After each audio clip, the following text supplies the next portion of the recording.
So thank you anyone who's watching the video. Taylor and I wanted to take a couple of minutes and talk about where we're going with data science here at GitLab. On the slide here is kind of the buckets that we would break data science into. So to kind of walk through them,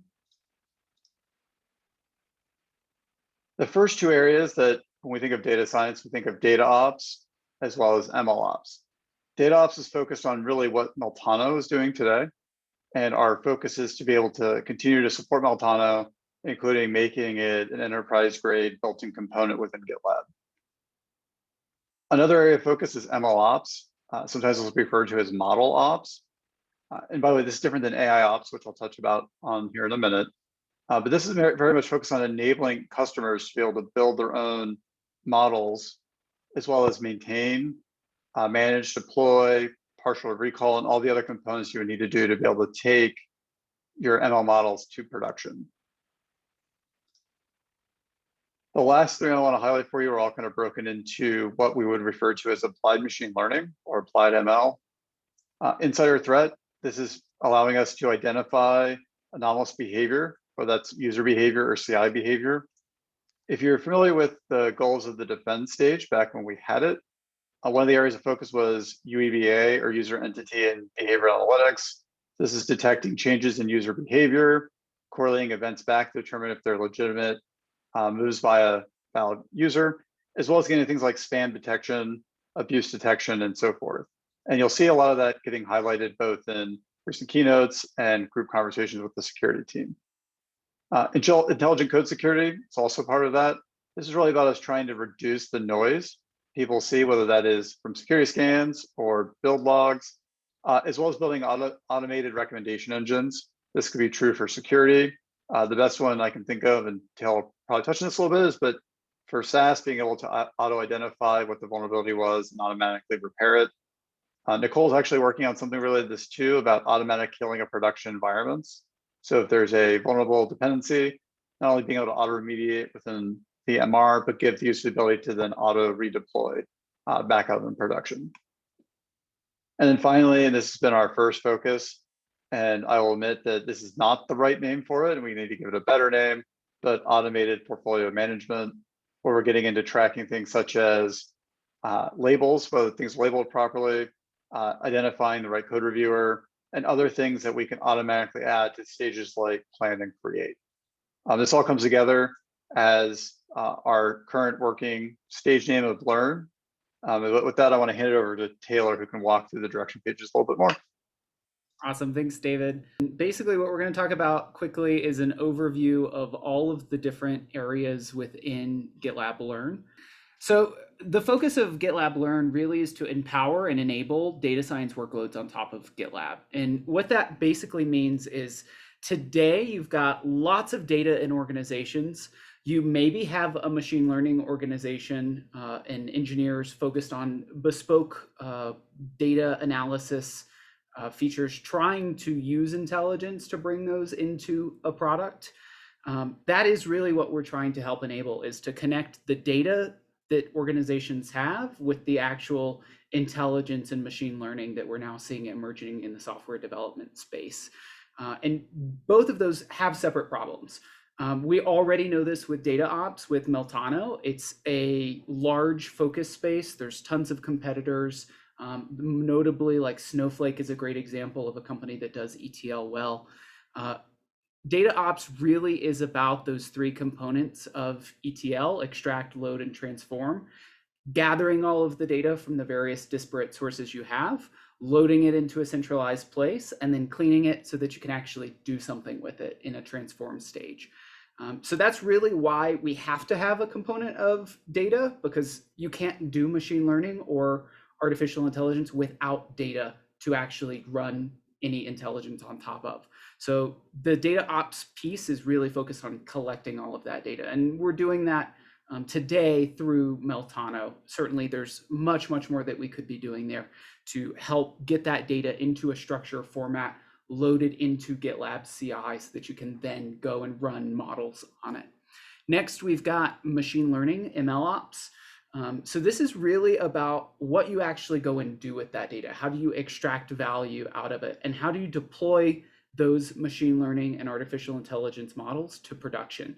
Today, this is a really messy space. It's relatively new. There are tons of tools and frameworks and open source projects that machine learning experts use to try to extract value out of data. It is called data science for a reason. It is very much a scientific effort where data scientists are running experiments trying to extract intelligence out of the various pieces of data they've got, and building models, training models, and deploying them into production environments. And part of the struggle today with MLOps is you've got data scientists who are very highly skilled and unique individuals, but they generally don't have traditional software experience. So when they cobble together a Jupyter notebook or a model, it's not generally in a format that's able to be deployed or run in production. It's very experimental. And in fact, just the aspect of doing those experiments is very messy. And so machine learning code ends up being very experimental, and it's very hard to then take a machine learning engineer's code and port it into production. In many cases, organizations don't actually have the infrastructure, they don't have the experience, they don't have all of the data science tool chains running in a production environment. So just deploying those models is very difficult. That is really what MLOps is focused on, is connecting machine learning experts with software engineering to make that experience something that you can actually deploy models very quickly. This disjointedness of experience, tool chains, and software makes it very slow and expensive to deploy production models, if you can even get it to production at all. So this is a sort of a fundamental piece of making this happen. One thing I'll mention with MLOps as well is the partnership angle here. Because there are so many different tool chains and players in the machine learning and artificial intelligence space, we are never going to do it all. There are many data science platforms that are emerging already where all of these technologies are tied together. We want to partner with those various organizations and companies to help make the data science tool chain just work with GitLab. We don't care what tools you decide to go and use. We want you to use whatever the best tool is for whatever experiment or machine learning problem you're trying to solve, and we want that to work seamlessly with GitLab. And then finally, we've got our applied machine learning group. So the idea behind this applied machine learning group is that we want to take the learnings that we had from data ops and from ML ops and apply them to GitLab itself. And I think what's particularly interesting about this is strictly dogfooding for us. This is us using the things that we're building for customers to build data science into our own feature sets. So David already covered some of the categories that we could potentially explore with this area. Automated portfolio management is something that we're now exploring with a live model that Stan has got working, determining and suggesting issues to label, or labels to apply to issues. We're doing this today with hundreds of issues, automatically determining the labels and applying them. We've even built in a feedback mechanism where you can apply ML wrong label to it to let us know and have feedback into that model that the recommendation was incorrect. There's lots more that we can do in this area, as well as expanding into others like insider threat, applying machine learning and artificial intelligence to security.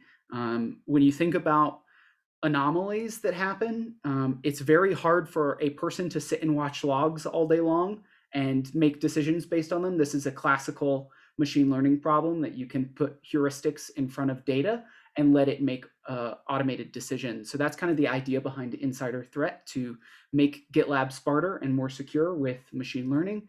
And then finally, we've got intelligent code security, which is an area I'm particularly passionate about with SAST. So when you think about code security, there's lots of different ways to express vulnerabilities. There's lots of different ways to detect them. It is really a problem that is well suited for machine learning. So there are ways that we could reduce false positives, that we could detect variants, that we could detect vulnerabilities across all of our customers in a privacy forward way, all with machine learning techniques. So you can see there's lots of opportunities for us to enrich GitLab's features and functionality empowered with data science. And to do that, we'll need the learnings from data ops and in ML ops. So overall, that's kind of how we've tied this whole piece together, these different groups, and then applying them within GitLab. So we've got a nice sort of experience here where by us trying to build machine learning features into GitLab, we can develop features and functionality for customers in the data ops and ML ops space, and vice versa. Today, we're already improving the experience of running data science workloads on top of GitLab. We've recently exposed GPU runner support, which was called out in our last release. It also was a community contribution, which exposes GPUs for GitLab runners so that you can run data science workloads, which depend on GPUs in many cases. We're making improvements to the way that Python notebooks are represented in GitLab, and there's a whole host of other what I would sort of call quality of life improvements that we're making to make it easier to build, orchestrate, and deploy machine learning workloads within GitLab CI. And that is really what our focus is with this. And that is kind of an overview of GitLab Learn. So a couple of things I want to highlight, and I have some questions for you, Taylor. So first, the one question that I'm going to ask Taylor to answer for everyone is, like, where are we and what we're looking to do next? And the first thing I want to let you know is that this is an area we want to invest in. In fact, we have an open position today to hire a staff or senior level full stack engineer to begin to support these areas. And so if you want to learn more, this is actually on the public job board on our website. You can go and watch it, and it walks kind of through the goals for our ML ops, which will be our first single engineer group within our incubation group. So with that said, so Taylor, like a couple of questions that I think people have watching the video, so we can maybe answer them ahead of time. So why now? Why did we start looking at ML AI within GitLab today? So when you think about the machine learning and artificial intelligence space, it's still relatively new, but there's been an explosion of players, of tool chains, of frameworks being used to power machine learning workloads. This is an area where we're also seeing this now being deployed by customers. It's something that customers come to us and say, hey, we've got a machine learning team. We've got a group of data scientists. They're really well paid, and we don't really deploy any of their things to production. It's this classic problem that we were talking about earlier, where it's just a different kind of technology that companies are not used to deploying to production. And so there's a big opportunity here for GitLab to help solve this problem. And when you think about GitLab as a platform, we already did this with DevOps. DevOps was an area of tons of tools that were all disjointed. We've brought them together into a singular platform structured around source code management and CI/CD. It just makes sense to apply a thin layer of machine learning on top of that, allowing you to be able to more easily deploy machine learning and artificial intelligence workloads using GitLab. I want to add it, and I'll give credit. This is me quoting Sid. I think he was quoting Elon Musk, if I remember correctly. But either way, the statement was the future of software is a hybrid of code and ML models. And you can see that today with the amount of effort going in by startups, investment from VCs on how to essentially make smart code or make smarter decisions automatically. And to build off of Taylor saying, like, GitLab can be that single platform for companies who are wanting to apply machine learning. So not just be the DevOps tool, but be that MLOps tool as well. So the common next question that I got during the sales kickoff keynote was like, how did we decide what to focus on first? So do you want to walk everyone through that, Taylor? Like, how did you decide to focus on insider threat and MLOps first? Sure. Yeah, this is an area where those specific areas are classical machine learning problems. When you look at more traditional security companies that are only focused on security, they have machine learning groups that are already trying to do to apply machine learning techniques to security use cases. So this is something that, like with user entity behavior analytics, has been around for a number of years now. It makes very logical sense. We also have very structured data within GitLab in that area to be able to go and do this kind of work. So that's insider threat. The same thing is true for our SAST, intelligent code security. SAST is a very popular functionality with our security offering. Making that more accurate is just something that we need to do. It's something that all of the security companies are already using. They've been working to apply machine learning to security, application security testing for a number of years. So this is just something that's very logical for us to go and do. And then when you think about our automated portfolio management suite, name to be determined, this is an area where we, again, just have very structured data within GitLab that it's very easy, and they're very simplistic machine learning models. For example, Tanuki bot that Stan has put together that is going and labeling issues is not doing anything super sophisticated with machine learning. It's using very, very basic techniques and getting a lot of value out of it very quickly. So that's when we're looking at opportunities for us to apply machine learning within GitLab. We want to take those very high value and low effort and low complexity solutions and start with those. And that gives us that dogfooding opportunity to figure out what are the pieces that we need for data ops to work better? What are the pieces we need for machine learning, for ML ops to function better with GitLab? And that's what we're actively exploring now. Customer call, I want to say last week, but it might have been 2 weeks ago.